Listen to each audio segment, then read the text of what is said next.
Hello చెప్పరా. ఏంటి విశేషాలు? అదేరా, నాకు మా అన్నయ్యకి అసలు పడటం లేదు. ఏం చేయాలో అసలు అర్థం కావట్లేదు. ఇప్పుడు మా నాన్న ఇచ్చిన ఆస్తి కోసం మళ్ళీ గొడవలు ఇంకా ఎక్కువ అవుతున్నాయి. అవునా? అసలు ఏం జరుగుతుందిరా నీకు మీ అన్నయ్యకి మధ్యలో? అదేరా, మా నాన్న 5 ఎకరాల స్థలం ఇచ్చి వాడిని నన్ను సరిసమానంగా పంచుకోమన్నాడు. కానీ ఇప్పుడేమో వాడు నాకే 4 ఎకరాలు కావాలి అని మొత్తంగా గొడవ చేస్తున్నాడు. అసలు ఏం చేయాలో నాకేం అర్థం కావట్లేదు. ఈ విషయం మీదనే ఏం చేద్దామా అని ఆలోచిస్తున్నాను. అవునా, నువ్వేం భయపడకరా. అవసరమైతే మరి కోర్టు దాకా వెళ్దాం. ఏదైతే అది అయింది, అక్కడ తేల్చుకుందాంలే. ఏం భయపడకు నువ్వు. ఓకేనా? సరేరా, నువ్వే ఏదో ఒకటి చెయ్యాలిరా. సరేరా, నేను చూసుకుంటానులే. నేను భయపడకు. ఉంటాను. సరే.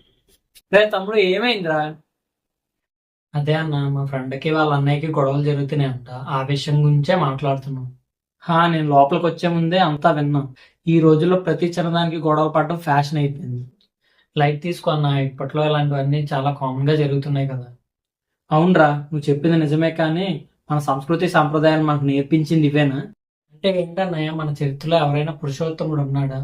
ఉంటే చెప్పన్నయ్య, నాకు అలాంటి కథలంటే చాలా ఇంట్రెస్ట్. అవునరా, నువ్వు చెప్పింది నిజమే. మన చరిత్రలో ఒక పురుషోత్తముడి కథ ఉంది, చెప్తాను, వింటావా? అవునా, నిజంగానే అలాంటి ఒక కథ ఉందా? అలాంటి ఒక కథ ఉంటే ఆ కథ గురించి, ఆ కథలో ఉన్న పాత్రల గురించి చెప్పన్నయ్య. సరే చెప్తాను విను. ఇది ఒక దొంగ రాసిన కథ.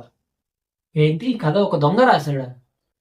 నువ్వు మధ్యలో ఆపకు, నేను చెప్పేది మొత్తంగా విను. సరే. తండ్రికి ఇచ్చిన మాట కోసం 14 సంవత్సరాల అడవికి వెళ్ళిన ఒక కొడుకు కథ. తన భర్త లేని ప్రదేశంలో తనకు ఆనందం లేదని, తన భర్త ఎక్కడుంటే అక్కడే తనకు సంతోషమని, తన భర్త వెంట అడవికి నడిచిన ఒక భార్య కథ. తన అన్నకు లేని ఆడంబరాలు తనకి వద్దని అన్న వెనక అడవికి నడిచిన ఒక తమ్ముడి కథ. కష్టాల్లో ఉన్న తన ప్రభువుకి ఎలా అయినా సాయం చేయాలనుకున్న ఒక సైనికుడి కథ. పరాయి వ్యక్తి భార్యను అపహరించి తన పట్టప్రాణిగా చేసుకోవాలనుకున్న ఒక రాక్షసుడి కథ. తన అన్న చేస్తున్న తప్పుని సమర్థించలేక శత్రువు దగ్గరికే వెళ్లి శరణు వేడిన ఒక సోదరుడి కథ. తన స్నేహితుడికి ఇచ్చిన మాట కోసం తన సైన్యం మొత్తాన్ని యుద్ధానికి తీసుకొచ్చిన ఒక రాజు కథ. ఇంతమంది గొప్ప గొప్ప వాళ్ళ మధ్య జరిగిన కథరా ఇది. నువ్వు ఇలా చెప్తుంటే నాకు ఒక కథ గుర్తొస్తుంది. ఇది కథ కాదు, మన ఇతిహాసాల్లో జరిగిన ఒక యథార్థ సంఘటన.